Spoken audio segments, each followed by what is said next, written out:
When Ethan Cole walked into his office that morning, his assistant was gone. No resignation letter or email. No goodbye text. Just silence.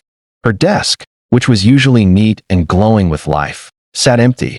Her coffee mug was half full, her chair slightly turned as if she had just stepped away for a moment. But she hadn't. She had vanished. And on his desk lay a white envelope with his name written in perfect cursive, Ethan. He stared at it for a long time before touching it, a strange heaviness pressing against his chest. He wasn't the kind of man who panicked easily. Not in boardrooms. Not in billion-dollar deals. But this felt different. He picked up the letter with a hand that wasn't steady. 2 weeks earlier, the world knew Ethan Cole as the man who built an empire out of nothing. The youngest billionaire in Bellview City. Feared by rivals. Worshipped by investors. And utterly impossible to work for. But Clara Hayes managed. For 3 years, she had been the calm voice behind his chaos, his assistant, his shadow, his shield. She organized his meetings, managed his moods, and built invisible bridges between his temper and the world. She was everything his life wasn't: gentle, patient, and unassuming. She moved through the glass corridors of Cole Enterprises like sunlight through storm clouds, quiet, graceful, and untouchable. Most people didn't even notice her. But Ethan did, even if he never said it. That night, the city was drowning in rain. It was past midnight, and only 2 lights still burned in the building, his and hers. Ethan's voice was sharp when he called across the office. "Clara, where are the Tokyo projections?" "Just printing them now, sir," she replied softly. Her tone was always calm, always composed, no matter how cutting his words were. He didn't notice her trembling hands, or the exhaustion buried beneath her neat bun and polite smile. He didn't notice, or maybe he refused to, because noticing her meant feeling something. And Ethan Cole didn't do feelings. But that night, something was different. "Why do you stay, Clara?" he asked suddenly, eyes still fixed on the glowing city outside. She froze, startled. "Sir, you've been offered jobs by my competitors. Higher pay, shorter hours. You could leave." She hesitated. "Because I believe in what you're building," she replied. He turned to her then, slowly, curiously, as if hearing her voice for the first time. There was something in her eyes, something fragile and unspoken. Before he could respond, thunder rolled outside. The lights blinked, and for a brief moment, they were just 2 lonely souls trapped in a glass cage of ambition. A billionaire who didn't know how to love, and an assistant who had already fallen too deep. The next evening, everything went wrong. A small error in a financial report, something Clara could have fixed in minutes, turned into a storm when Ethan's temper snapped. "You've worked for me for 3 years, and you still make mistakes like this?" he barked, slamming the file on the desk. "I said I'm sorry," Clara whispered, her voice shaking. "Sorry doesn't fix incompetence." Her lips trembled as she said, "You don't mean that." "Oh, I do," he said coldly. "If you can't keep up, maybe I should find someone who can." The silence that followed was suffocating. Then Clara said quietly, "You already have everything, Ethan. But the one thing you can't buy is kindness." His expression darkened. "You're crossing a line." She nodded, tears glistening. "Maybe it's time someone did." She grabbed her bag and walked out before he could speak again. And that was the last time he saw her. Now, 2 weeks later, standing in his silent office with her letter in hand, Ethan Cole, the man who feared nothing, couldn't bring himself to open it. Because deep down, he already knew. Whatever was written inside would change everything. Ethan Cole didn't open the letter right away. He placed it on his mahogany desk like an unexploded bomb and paced the length of his office, the city lights shining across his reflection on the glass wall. Every instinct told him not to care. He had trained himself to lose people without blinking. But this time, the silence she left behind wasn't ordinary. It echoed. By noon, his boardroom was a battlefield. The marketing head droned about figures, yet Ethan's eyes kept darting to the empty chair at the corner of the room, the one where Clara always sat with her notepad and quiet competence. He could hear her voice in his head. "You have 3 minutes left before your next call, sir." But there was no one to say it now. "Mr. Cole," one of the directors asked carefully. Ethan blinked. "What? You approve the proposal?" He glanced at the screen. He hadn't even been listening. "Yes," he said flatly, waving a hand. "Do it." The room fell silent. Nobody dared mention the obvious, that their flawless CEO looked distracted, hollow, human. That night, he finally gave in. He tore open the letter, which read, "You once told me I was replaceable. Maybe I am. But before you try, you should know, I'm not leaving because of work. I'm leaving because of you. I can't love you in silence anymore. Goodbye, Ethan." The words hit him harder than any business loss ever could. He sat there for hours, staring at the paper until the ink blurred through his tears. Tears he didn't realize had fallen. By morning, he had made his decision. He would find her. Within 24 hours, he had 3 private investigators on the case. They searched her apartment. There was nothing but bare walls and a faint scent of lavender. The landlord said she had left without notice. Her rent fully paid 6 months in advance. No forwarding address. No contact. Her phone went straight to voicemail. Her social media accounts had been deleted. Even her bank records stopped showing activity 2 weeks ago. She didn't just quit, one investigator murmured, flipping through files. She erased herself. Ethan's jaw tightened. Then erase her erasure. Money was no object.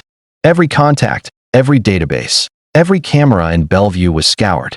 But the more he searched, the more he realized how little he had truly known about the woman who had been by his side every day for the past 3 years. She had no close friends listed, no family contacts. Even her emergency form was blank. He had never asked why. He had never cared enough to. Now, that ignorance haunted him. Rumors spread quickly through the company. She ran off with a client. She stole money. She got tired of his temper. Ethan ignored them all, until one evening. A junior accountant approached him hesitantly. "Sir," before she left, Clara withdrew all her savings. Every cent. And she transferred a small amount to a local hospital. A hospital. That was the first real lead. The next day, Ethan's car pulled up in front of St. Augustine Medical Center, a modest building on the quieter side of the city. He strode to the reception, the letter still in his coat pocket. "I'm looking for a former patient, Clara Hayes," he said. The nurse frowned at the screen. "I'm sorry, sir. That file is sealed." "Unseal it," he ordered. "I can't." The patient requested confidentiality. Something twisted inside him as he asked, "Is she alive?" The nurse hesitated.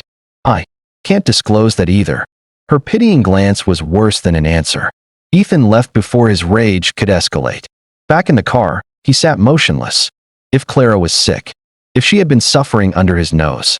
All this time, he didn't know whether to hate her for hiding it or himself for never seeing it. Days blurred into nights. Ethan stopped attending meetings. The empire he had built began to wobble under the weight of his obsession. In his penthouse, the once sterile rooms filled with traces of her, files in her handwriting, coffee mugs she had washed, the faint echo of her laughter from some forgotten joke.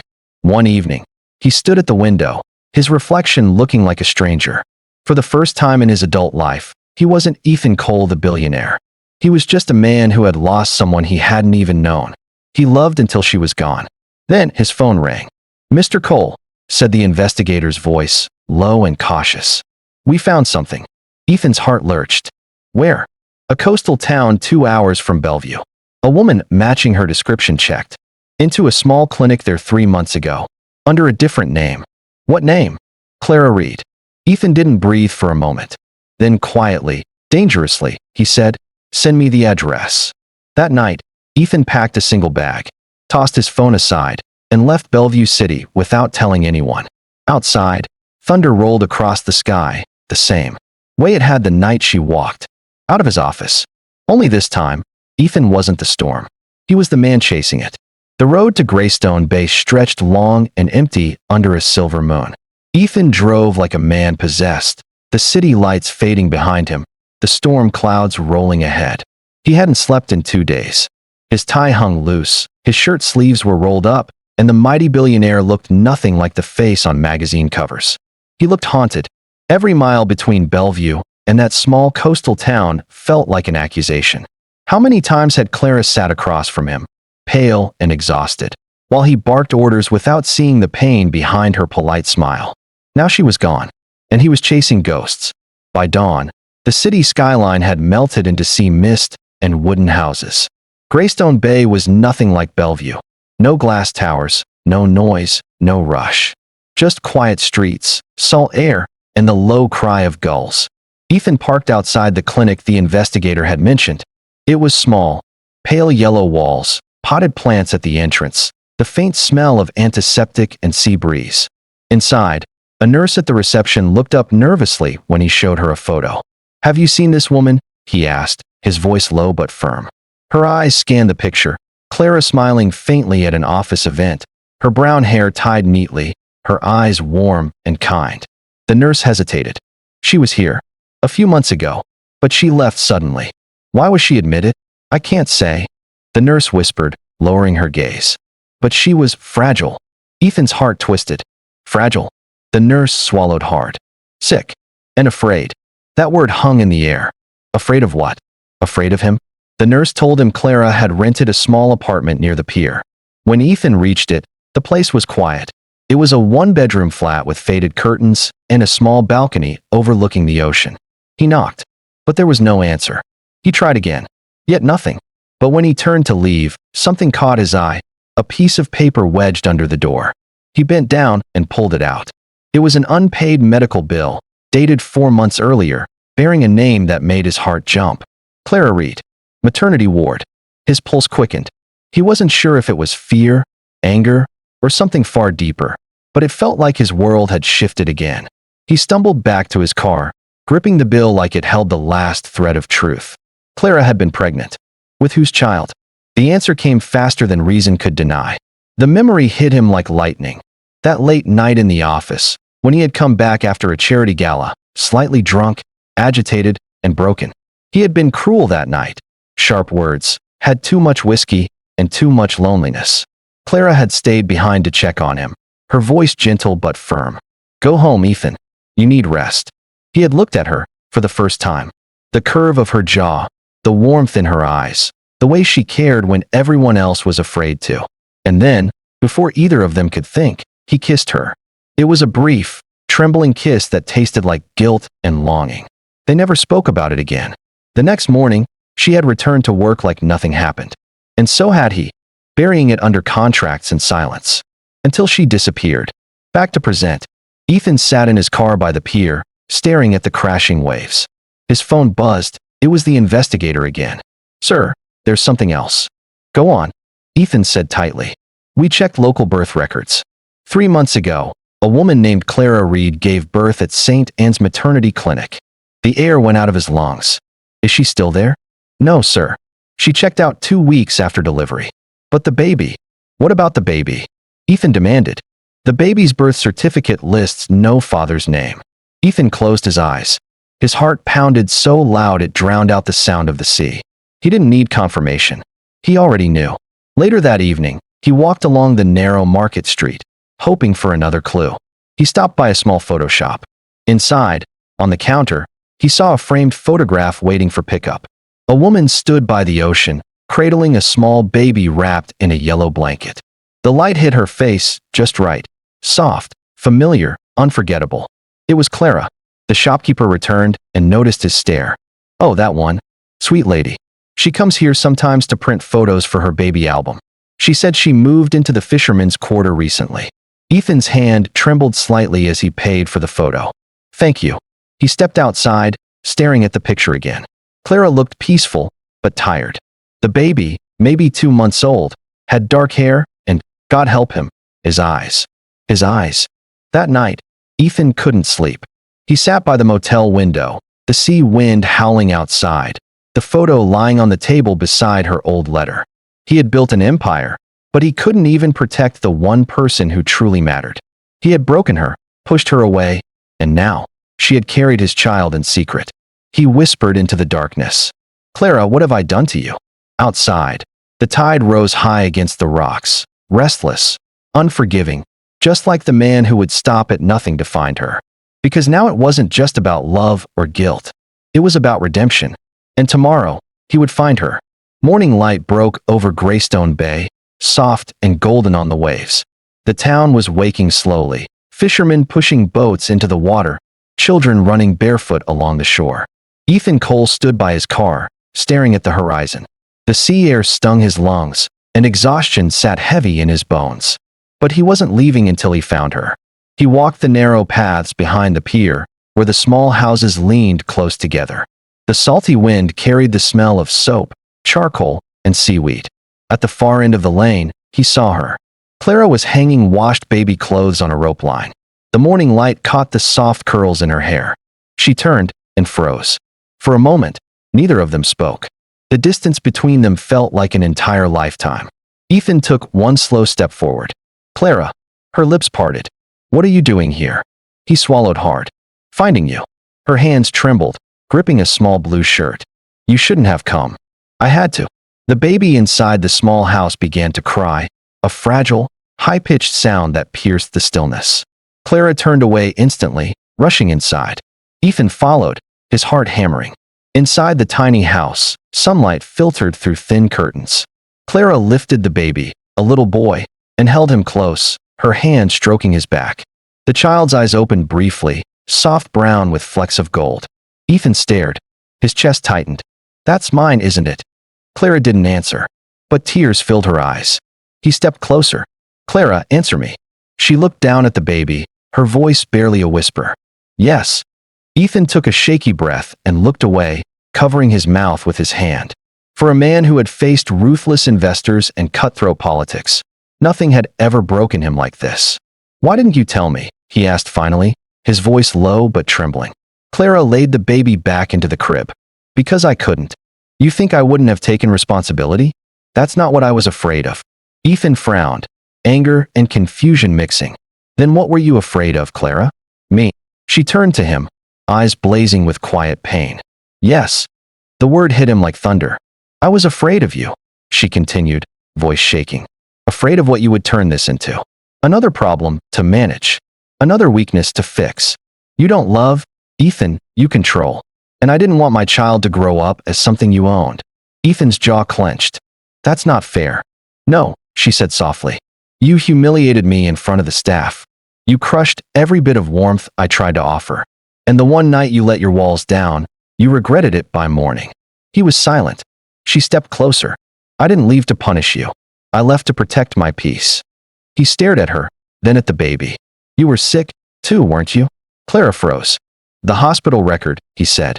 Maternity ward. Yes, but there was something else. What was it?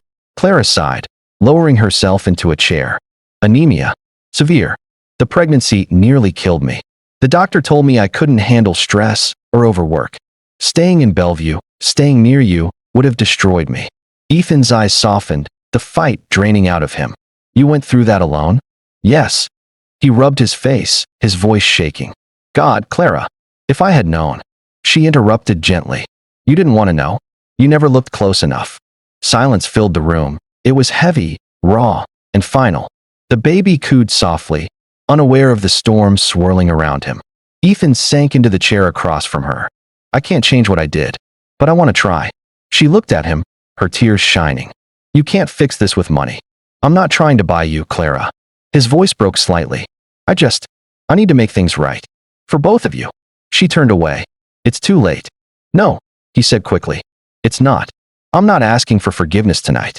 Just give me time. Her eyes met his again, tired, uncertain, but not entirely closed off. You don't know how to be gentle, Ethan. Then teach me, he whispered. The words hung in the air, fragile and sincere. By the time dusk settled, Clara had put the baby to sleep. Ethan helped close the windows against the sea wind. They spoke little, but the silence between them was no longer angry, just full of things unspoken. Before he left, Ethan stood by the crib, looking down at the baby. He had his eyes, no denying it now. What's his name? He asked softly. Liam, Clara said. Ethan smiled faintly. Liam. He turned to her. I'll be back tomorrow. Ethan. He stopped at the door. Don't make promises you can't keep. He looked over his shoulder. For once, I intend to keep every single one. And for the first time since she had left, Clara didn't look away. That night, Ethan didn't return to the motel.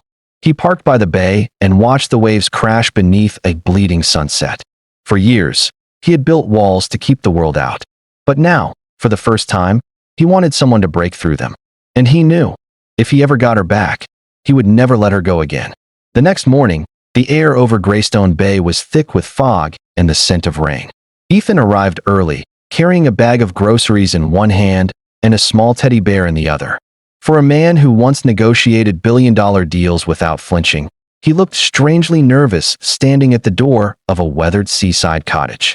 Clara opened it before he could knock twice. Her face softened slightly when she saw him.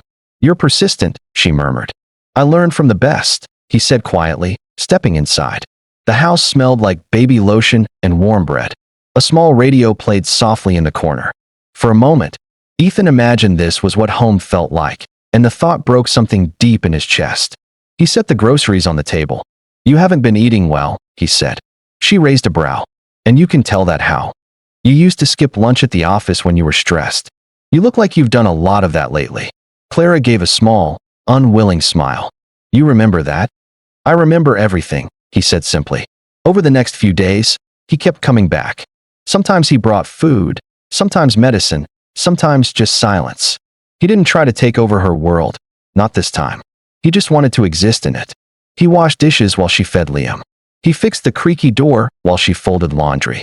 And at night, when Liam cried, Ethan stood at the doorway, helpless but eager, watching Clara soothe their son back to sleep. There was tenderness in her, quiet, tired, and resilient.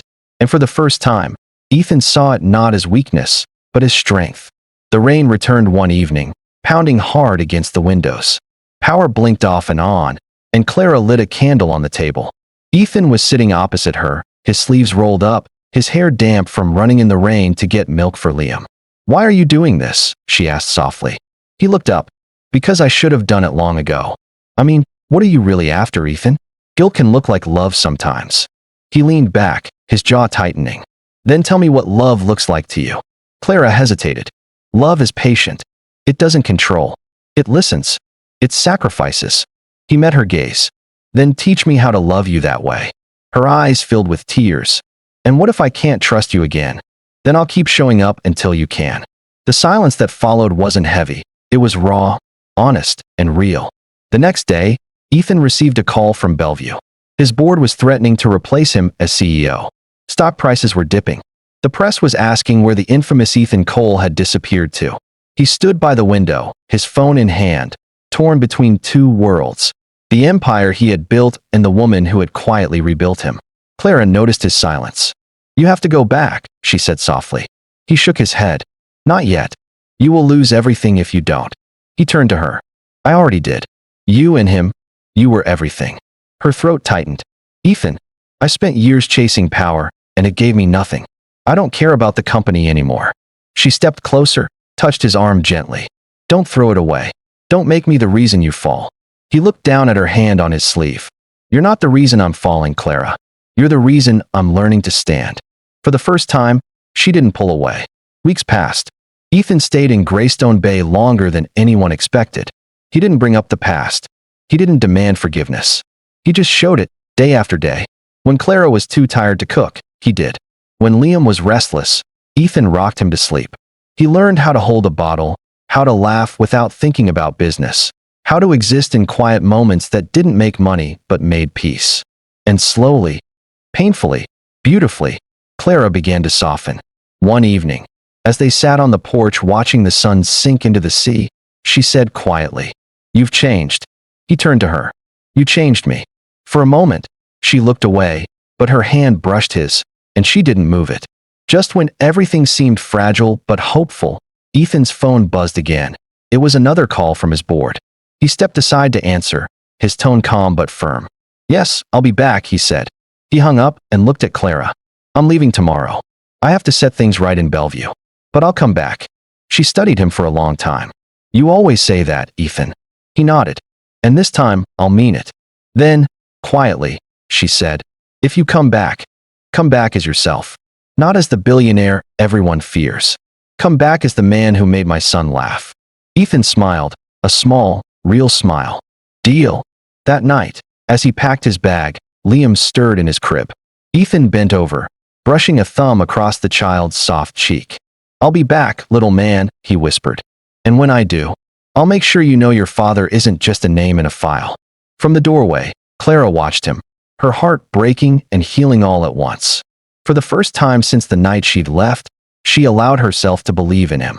6 months later, Bellevue City looked the same, loud, sharp, and greedy, but Ethan Cole wasn't. The elevator doors opened to the top floor of Cole Enterprises, and the employees froze. The prodigal CEO was back. Gone was the man who barked orders and lived behind glass walls. The man who stepped out now wore no tie, his sleeves were rolled, and his eyes, once ice, carried a quiet fire instead. He nodded at his staff, even smiled at the receptionist. And for the first time, no one looked terrified. In the boardroom, the directors braced themselves for another cold storm. Instead, Ethan walked in calmly and said, "Gentlemen, I've been absent, not just from this company, but from myself. That ends today." He looked around the room. From now on, Cole Enterprises will stand for people, not just profit. Fair policies, reasonable hours, real leadership. One of the older board members scoffed. "You sound sentimental, Ethan. That's not how empires survive." Ethan's eyes narrowed. "Then maybe it's time we stopped being an empire and started being human." The room fell silent. No one had ever heard him speak like that before. When the meeting ended, Ethan returned to his office, the same place where she had once sat across from him, quiet and patient, keeping his chaos in check. On the shelf sat a small frame, Clara holding Liam, both smiling in the sunlight of Greystone Bay. He looked at it every morning before starting work. Every weekend, he sent letters to Clara. He told her about his days, about the changes he was making, about how Liam's picture sat on his desk during every meeting. She never replied, but he kept writing. Until one morning, a white envelope arrived on his desk with his name written in neat, familiar handwriting. He froze, then opened it slowly. "Bellview isn't home anymore, Ethan. But maybe it could be again if the man in your letters is real. We're waiting at the bay." His heart slammed in his chest. The drive to Greystone Bay felt shorter this time. The air was warmer, the road brighter. When he reached the town, he saw her immediately, standing by the pier in a white sundress, holding Liam on her hip. She turned when she heard his car door close. Their eyes met, and for a heartbeat, it felt like the world stood still. Ethan walked towards her, his chest tight with every step. "I got your letter," he said softly. She smiled faintly. "I know. I wasn't sure if you meant it." She looked down at Liam, who was now reaching toward Ethan with small, eager hands. "He remembers you." Ethan's throat tightened as he lifted his son into his arms. The boy laughed, a sound so pure it made him smile and cry at once. Clara watched them quietly. "I kept my promise," Ethan said. "I came back as myself." "I can see that," she whispered. Then, after a long pause, he said, "Clara, I don't want to visit anymore. I want to stay with both of you." She looked at him, long, searching, almost afraid to hope. "Ethan, I don't expect forgiveness overnight. I just want a chance to build a life worth forgiving." Her eyes glistened. "You already started." 1 year later, the waves crashed gently against the rocks outside their seaside home. The house was bigger now, filled with laughter and warmth. Ethan had turned part of his business remote, spending more time in Greystone Bay than Bellevue. Clara helped with community projects, and Liam learned to walk between their outstretched hands. Every morning, Ethan brewed coffee for her, the way she used to for him. And every evening, they watched the sunset together, his hand resting over hers. Sometimes he would whisper, "Thank you for coming back." And she would smile, correcting him softly. "No, Ethan. You came back to us." Like this video, share and subscribe for more exciting stories.